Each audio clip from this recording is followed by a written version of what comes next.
and the Panchatattva Mahamantra. And we develop pure love of Godhead. You see? That's what Narada told Vyasadeva. Okay, so you've given all these instructions that basically offer some exchange of service. But exchange of service is not love. Exchange of service means business. I give you this, you give me that. Huh? It's a deal. I do this for you, you do that for me. Deal? Deal. Okay. That's not love. You see? That's an exchange. So what Narada said to Vyasadeva is you have to show them the actual platform of devotional love, devotional service. See? Service equals love. If you want to know what is love, then you should do service. Not receive service, give service. If you want to know what is spiritual life, you should give service. Not receive it. Don't take service. Give service. Love is only possible for someone who is already beyond all material miseries and problems. Love is only possible for someone who realizes, I am a spirit soul, I'm eternal, nothing can happen to me, nothing can hurt me, nothing can affect me. See? Love is only possible to give. That's what love means. It means giving. Giving what? Giving service.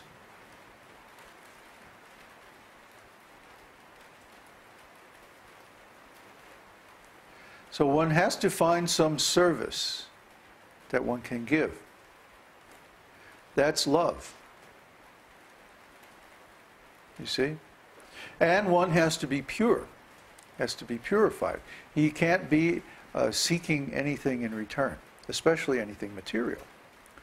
So Vyasadeva said, okay, I will describe this most exalted state of spiritual love. And he went into deep meditation. And he meditated for a long, long time. And as he meditated, he was thinking of writing, how can I write about all these wonderful things? So as he meditated, he wrote down some notes. If you've ever been in a class and you wrote down some notes while listening to the lectures, and then you read them afterwards, and they're like really hard to understand. And nobody else but you could really understand what those notes are about. Isn't it? When you take class notes. So similarly, when Vyasadeva was taking notes during his meditation, they were very, very terse, very concise, very laconic.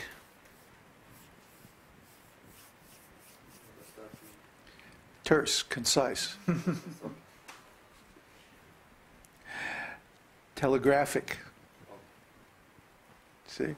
When you write a telegram, you use the fewest words possible. So when you write something that's telegraphic, you don't speak so many words. You only write what's necessary. And that's what Vyasadeva did. And this was Vedānta-sūtras. Vedanta means the number of ways to interpret it. Ved can mean knowledge in general, or it can mean the Vedas in particular, specifically the Vedas. And anta can mean the end, the conclusion, or the ultimate. So Vedanta can mean the end of the Vedas, the end of knowledge, the ultimate conclusion of the Vedas, the ultimate knowledge. See, it actually means all those things. So Vedanta is very, very, very high. It is effectively Vyasadeva's notes. So when you take notes, especially when you're a writer, it means that you intend to do something with those notes. you're going to write something based on those notes. And what did Vyasadeva write? Śrīmad-Bhāgavatam. So, to put it the way the Vedic culture expresses it, Śrīmad-Bhāgavatam is the commentary on Vedānta-sūtra. Whenever you have sutras, whenever you have these short telegraphic sentences, or they're not even sentences sometimes, they're just one or two words sometimes, then you have to have some commentary to explain it. Because it's not possible to understand unless you have someone to guide you and show you how to explain. So Śrīmad-Bhāgavatam was Vyasadeva's commentary on Vedanta. And this is noted in quite a few places in the Vedas. This isn't just our speculation. It's there in Śrīmad-Bhāgavatam itself. And it's also there in some of the more ancient Puranas, Matsya Purana, Linga Purana, like that. So Śrīmad-Bhāgavatam contains the essence, or the highest knowledge, or the conclusions, or the ultimate knowledge of the Vedas. It's also known as the cream of the Vedas. When you get milk, after a while it separates and the cream rises to the top. Most people in America have never seen this because all the milk that you get has the cream already removed.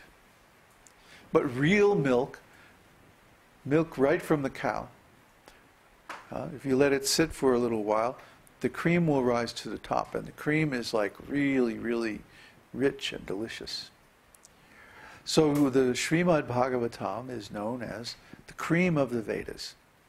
It's the highest knowledge, it's the richest, the most nourishing food. Milk is generally considered the most pure food in Vedic culture. So then the cream is the purest of the pure, you see?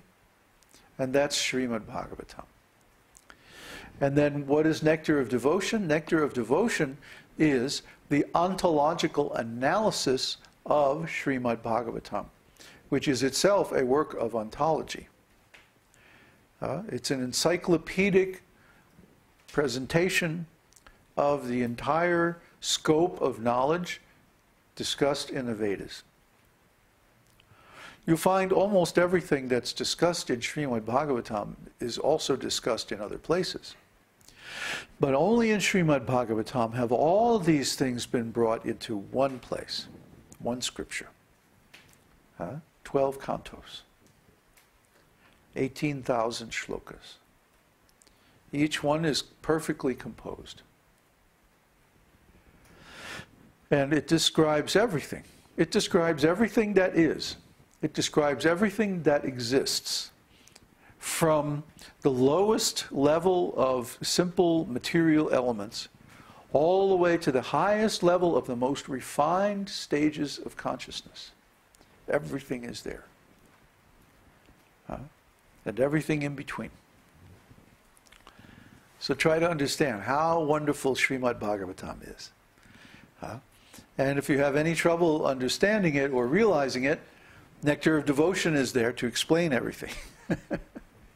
So that's why we think it's very important to go through the Nectar of Devotion in a very detailed way, literally reading every word and commenting on it, because in the period of time between Prabhupada's appearance and pastimes and today, people's understanding has changed. A lot of things that were very clear in those days have become very confused in these days. And this is, again, it's mainly on account of the misunderstandings of my godbrothers and how they have taught people in a different way from Srila Prabhupada. And if somebody claims, well, how can you say they're teaching in a different way? Well, why are they changing the books? If they're not teaching in a different way from Srila Prabhupada, why are they changing his books? They've made literally 10,000 edits to Bhagavad-gītā as it is. Well, why? Well, why do they do that? If they're not changing the teaching, why did they edit Prabhupada's books? Why did they change Bhagavad-gītā? Why did they change Śrīmad-Bhāgavatam, Caitanya-caritāmṛta, Sri Ishopanishad? All his important books, Brahma Samhita. Huh? Well, I mean, doesn't that mean they're teaching something different? They're saying something different? They're putting different words in Srila Prabhupada's mouth than he himself would have chose or did choose? You see? This is a clear indication that they are changing the teachings. But what is the need to change a teaching that's eternal? What is the need to change the absolute truth? The absolute truth is always true. Why would we need to change it? See? This is the principle of Arsha Prayoga. Arsha Prayoga means that